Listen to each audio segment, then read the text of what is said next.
Been reflecting on staying persistent at 80% over an extended periods of time. And there's a couple of things I find that obviously it's not an exact 80%. I'm not doing the math, but I'm just what feels like 80% output. One thing for me, staying when I give myself that little bit of space and take the pressure off myself just that little bit more, I'm able to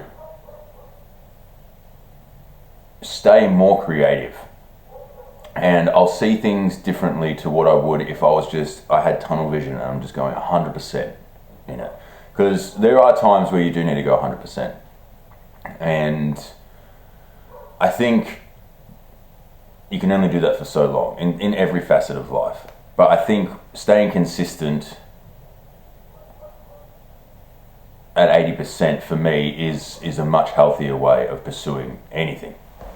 Whether it's jiu-jitsu, it's running, whether it's, staying clean with my diet, photography.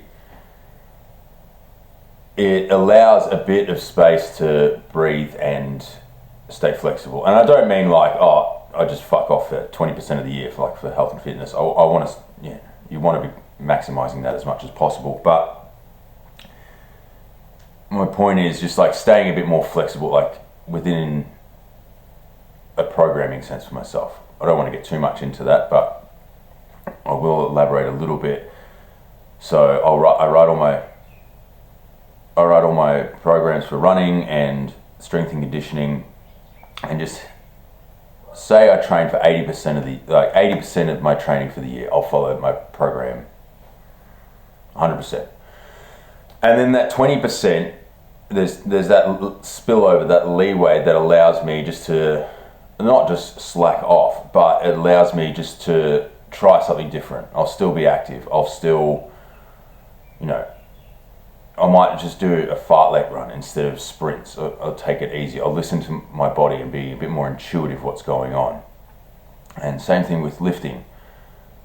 Some days, there'll just be some days where I can feel it's not right to push at the volume I need to push. And there's days where you have to abide by that to get where you want to go. But there are also times where you need to listen to yourself and slow down just that little bit. It's not forever, it's just so you can maintain doing what you're going to do to avoid injury, to avoid getting sick. And I think the same thing with my shooting as well. When I say 80%, I don't mean to be like, I'm just taking 20% of the year off and shooting. I still carry my camera with me everywhere. I say that all the time.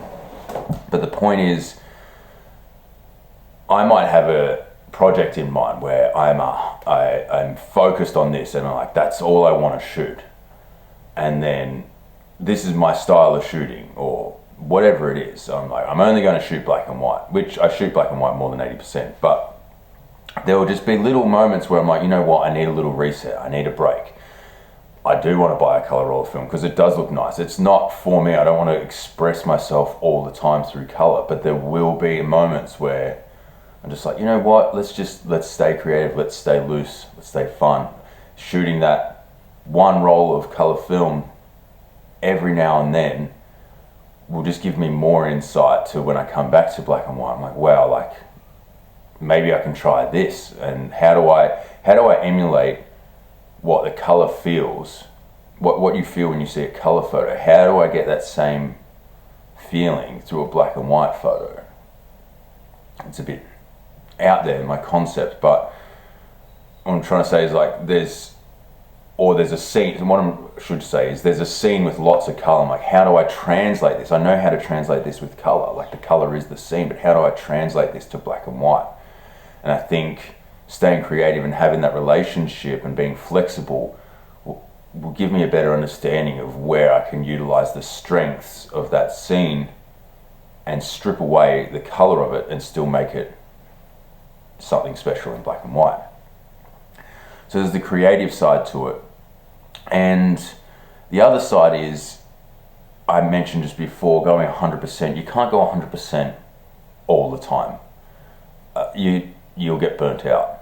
You need to have breathers, and I don't mean stop. You just need resets. You need to take a breath. You can't just train all day or run all day or work all day. You need to have a sleep. You need to have a breather. That's much more than an 80-20, but sleep to work ratio. But there needs to be a balance and a reset, so you can then go in the next day and you feel recharged. Maybe more so like a holiday. You're not going to go on a holiday 80%, or you're not going to, ideally you don't want to work 100% of your life. You'd like to take breaks and go on a holiday, but you're not going to go on holidays 80% of your life and work 20% of your life. Be nice, but it doesn't work that way. But having that 20% of time where I don't think people get 20% of their time to take a break, which is unfortunate, but if you had that time to take a break from your work, that 20% will give you more to your 80% work. So when you do need to go 100 and you put everything in, I got a bit lost in my point there, but when you're going, when you coast at 80% all the time, and you have your 20% breaks and your spillovers and whatever you want to call them, your resets, it will allow you for the times where you do need to give 100%. And you can just dial in and be 100% on that discipline for an extended period, or whatever the period of time is, because you've trained yourself to be consistent for a long period of time at 80%. Again, you're going to have a point where you stop and take a break, but staying at 80% will allow those moments where you do need to go 100. And I sort of treat that as like when I'm actually doing a shoot for someone. So I stay productive, I stay creative, and I'm always shooting and trying a lot of the 20% as well is just trying different things I normally wouldn't shoot. So one, for example, is I've been dabbling a lot with, I said there's the death of dabbling, but this was pre the death of dabbling. But I've been experimenting a lot with shooting more landscapes, especially black and white. It's not impossible, but it's harder to capture a scene in black and white for me, for my eye. So I'm like, well, it's hard, let's get a little bit better at it. It's not my main focus, but I'm going to allow a little spillover of time to get creative there, because having that little outlet and that reset is going to pay dividends down the track when I may come to a shoot with a client, and I might need to document like the landscape in that photo with them. And how am I going to translate that if I don't give myself the time to experiment and work on that? If I just stay 100% and get tunnel vision, I'm only going to know one thing, and I'm not going to grow. So that's just a little insight to my philosophy on trying to have an 80-20 input